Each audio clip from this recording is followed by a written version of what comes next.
शंकर संकट हरना। शिव कैलाशों के वासी, ढोली दारों के राजा, शंकर संकट हरना। हो शंकर संकट हरना।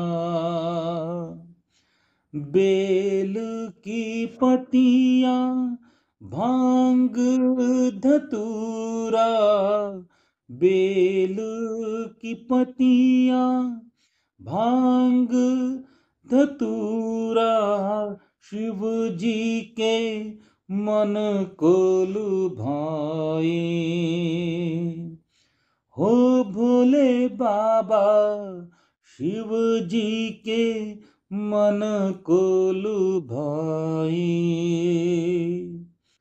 शंकर संकट हरना।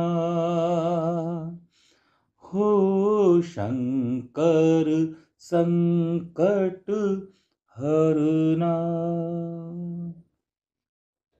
बोल शंकर भगवान की जय। बोल भक्त वत्सला मां पार्वती की जय। एक बार फिर सबका हार्दिक स्वागत शिव महापुराण के रुद्र संहिता में अध्याय 5वां चल रहा है, युद्ध कांड। और आज हमारा जो विषय है वह है उमा द्वारा शंभु के नेत्र मूंद लिए जाने पर अंधकार में शंभु के पसीने से अंधकासुर की उत्पत्ति, हिरण्याक्ष की पुत्रार्थ तपस्या और शिव का उसे पुत्र के रूप में अंधक को देना, हिरण्याक्ष का त्रिलोकी को जीतकर पृथ्वी को रसातल में ले जाना, वराह रूपधारी विष्णु द्वारा उसका वध। बोल शंकर भगवान की जय। सनत कुमार जी कहते हैं, व्यास जी, अब जिस प्रकार अंधकासुर ने परमात्मा शंभु के गणाध्यक्ष पद को प्राप्त किया था, महेश्वर के उस मंगलमय चरित्र का मैं वर्णन करता हूं, आप श्रवण कीजिए। मुनीश्वर अंधकासुर पहले शिव जी के साथ बड़ा घोर संग्राम किया था, परंतु पीछे बारंबार सात्विक भाव के उद्रेक से उसने शंभु को प्रसन्न कर लिया। शंभु को प्रसन्न कर लिया क्योंकि नाना प्रकार की लीलाएं करने वाले शंभु शरणागत रक्षक तथा परम भक्त वत्सल हैं। उनका महात्म्य परम अद्भुत है। व्यास जी ने पूछा, ऐश्वर्यशाली मुनिवर, वह अंधक कौन था और भूतल पर किस वीर्यवान के कुल में उत्पन्न हुआ था? दैत्यों में अंधक का स्वरूप कैसा था? दैत्यों में प्रधान तथा महामनस्वी उस अंधकासुर का स्वरूप कैसा था और वह किसका पुत्र था? उसने परम तेजस्वी शंभु की गणाध्यक्षता को कैसे प्राप्त किया? यदि अंधक गणेश्वर हो गया तब तो वह परम धन्यवाद का पात्र है। सनत कुमार जी कहते हैं, मुने, पूर्व काल की बात है। एक समय भक्तों पर कृपा करने वाले भक्त वत्सल महादेव, देवताओं के चक्रवर्ती सम्राट भगवान शंकर को विहार करने की इच्छा हुई। तब वे पार्वती को और गणों को साथ ले अपने निवासभूत कैलाश पर्वत से काशी चले आए, काशीपुरी चले आए। वहां उन्होंने उस प्रकार पुरी को अपनी राजधानी बनाया और भैरव नामक वीर को उसका रक्षक नियुक्त करा। भैरव को कोतवाल बनाया, है ना। फिर शिव जी के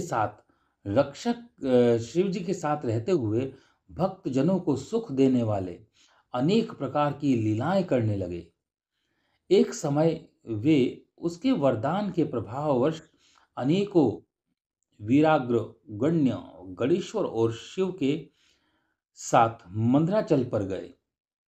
वहां एक दिन जब प्रचंड पराक्रमी कपर्दी शिव मंदराचल की पूर्व दिशा में बैठे थे, उसी समय गिरिजा ने नम्र की डावश उनके नेत्र बंद कर दिए।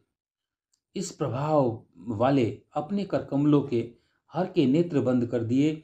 तब उनके नेत्र के मुंद जाने पर वहां क्षण भर में ही घोर अंधेरा छा गया। पार्वती के हाथों का महेश्वर के शरीर से स्पर्श होने के कारण शंभु के ललाट में स्थित अग्नि से संतप्त होकर मदजल प्रकट हो गया और जल की बूंद बहुत सी बूंदें टपक पड़ी। तदंतर उन्होंने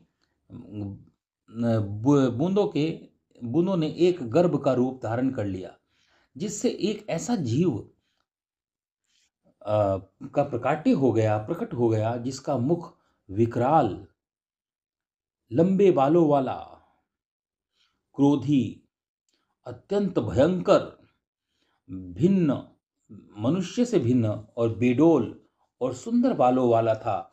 उसके कंठ से घोर घर घर शब्द निकल रहा था। वह कभी गाता, कभी हंसता और कभी रोने लगता था तथा जबड़ों को चाटते हुए नाच रहा था। उस अद्भुत दृश्य वाले जीव के प्रकट होने पर शिव जी मुस्कुराकर पार्वती जी से बोले। श्री महेश्वर ने कहा, प्रिय, मेरे नेत्रों को मूंद कर तुमने ही तो यह कर्म किया है, फिर तुम उससे भय क्यों खा रही हो, भय क्यों कर रही हो।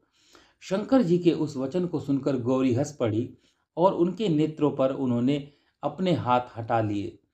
फिर तो वहां प्रकाश छा गया, परंतु उस प्राणी का भयंकर रूप ही बना रहा और अंधकार से उत्पन्न होने के कारण उसके नेत्र भी अंधे थे। वह तब वैसे प्राणी को प्रकट हुआ देखकर गौरी ने महेश्वर से पूछा। गौरी ने कहा, भगवन, मुझे सच सच बताइए कि हम लोगों के सामने प्रकट हुआ ये बेडोल प्राणी कौन है। यह तो अत्यंत भयंकर है। किस निमित्त को लेकर सृष्टि ने इसकी रचना की है और यह किसका पुत्र है। सनत कुमार जी कहते हैं, महर्षि, जब लीला रचने वाले तथा तीनों लोकों के जननी गौरी ने सृष्टिकर्ता की उस अंधी सृष्टि के विषय में यूं प्रश्न किया, तब लीला विहारी भगवान शिव अपनी प्रिया के साथ कुछ वचन को बोलकर मुस्कुराए और इस प्रकार कहने लगे। महेश्वर ने कहा, अद्भुत चरित्र रचने वाली अंबिके, सुनो।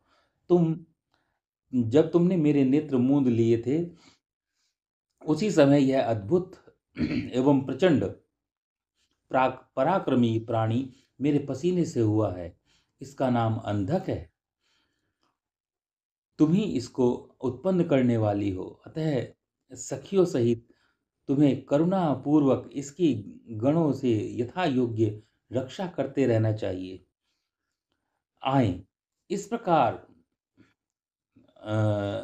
आर्य, इस प्रकार बुद्धिपूर्वक विचार करके ही तुम्हें सब कार्य करना चाहिए। सनत कुमार जी कहते हैं, मुने अपने स्वामी के ऐसे वचनों को सुनकर गौरी का हृदय करुणाद्र हो गया और वे अपनी सखियों सहित अंधक की अपने पुत्र की भांति नाना प्रकार के उपायों से रक्षा करने लगी।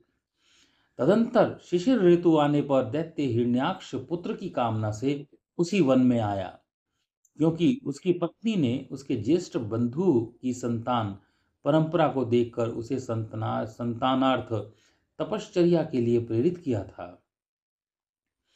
वहां वह कश्यप नंदन हिरण्याक्ष वन का आश्रय ले पुत्र की प्राप्ति के लिए घोर तपस्या करने लगा। उसके मन में महेश्वर के प्रति दर्शन की इच्छा थी। वह क्रोध आदि दोषों को अपने काबू में करके ठूंठ की भांति निश्चल होकर समाधिस्थ हो गया।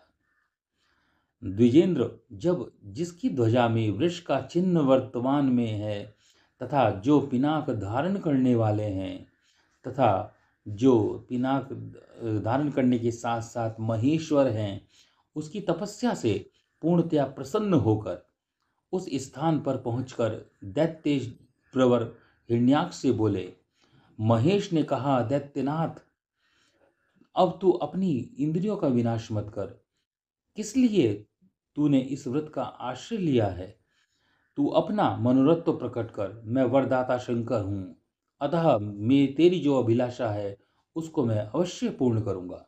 सनत कुमार जी से सनत कुमार जी कहते हैं, महर्षि महेश्वर के उस सरस वचन को सुनकर दैत्यराज हिरण्याक्ष परम प्रसन्न हुआ।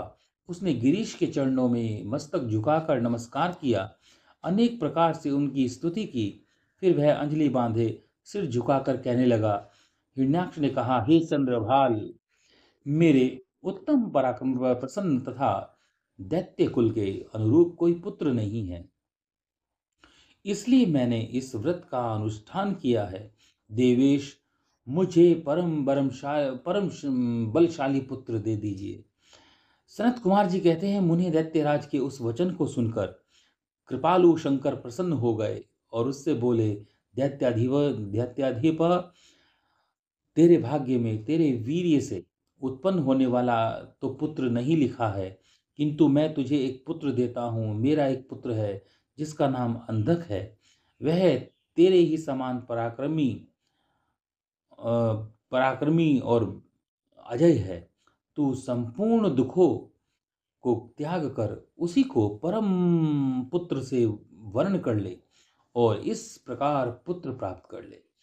सनत कुमार जी कहते हैं, महर्षि उससे यूं कहकर गौरी के साथ विराजमान उन महात्मा भूतनाथ त्रिपुरारी शंकर ने प्रसन्न होकर हिरण्याक्ष को पुत्र दे दिया।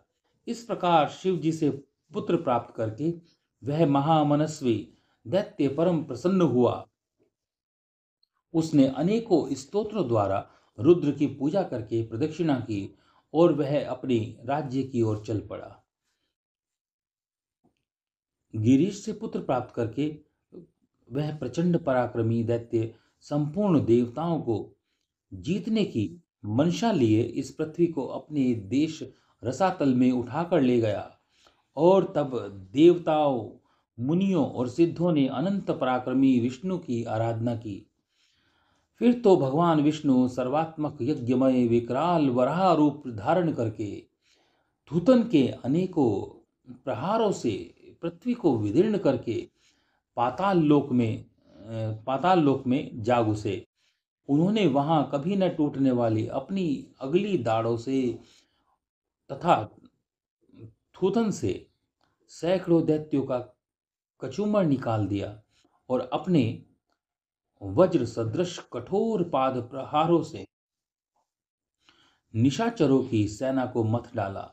तत्पश्चात अद्भुत एवं प्रचंड तेजस्वी विष्णु ने करोड़ों सूर्यों के प्रकाश समान प्रकाशमान सुदर्शन चक्रों से हिरण्याक्ष के प्रज्वलित सिर को काट दिया तथा दुष्ट दैत्यों को जलाकर भस्म कर दिया। यह देखकर देवराज को बड़ी प्रसन्नता हुई। उन्होंने उस असुर राज्य पर अंधक को अभिषिक्त किया और फिर महात्मा इंद्र विष्णु को अपनी दाढ़ों द्वारा पाताल लोक से पृथ्वी को लाते हुए देखकर परम प्रसन्न हुए और अपने स्थान पर आकर पूर्ववत स्वर्ग और भूतल की रक्षा करने लगे। इस प्रकार इधर वराह रूप धारण करके उत्तम कार्य करने वाले उग्र रूपधारी श्रीहरि प्रसन्न चित्त हुए समस्त देवों, मुनियों और पद्म योनि ब्रह्मा द्वारा प्रशंसित होकर अपने लोक को चले गए। इस प्रकार वराह रूपधारी विष्णु द्वारा असुर राज हिरण्याक्ष के मारे जाने पर समस्त देव, मुनि तथा अन्य अन्य सभी जीव अत्यंत सुखी हो गए। इति श्री रेवाखंडे रुद्र संहिता नाम पंचमो प्रकरणों युद्धकांड प्रकरणों। आज हमारा अध्याय 42वां पूर्ण हुआ। अब 43वें अध्याय में हम कल करेंगे हिरण्यकश्यपु की तपस्या और ब्रह्मा से वरदान पाकर उसका अत्याचार, नरसिंह द्वारा उसका वध और प्रहलाद को राज्य की प्राप्ति। बोल विष्णु भगवान की जय, नारायण की जय हो, भगवान शिव की जय हो, ब्रह्मा जी की जय हो, सभी देवी देवताओं की जय हो, माँ पार्वती की जय हो, माँ लक्ष्मी की जय हो। ओम नमो भगवते वासुदेवाय। ओम नमो भगवते वासुदेवाय। ओम नमो भगवते वासुदेवाय।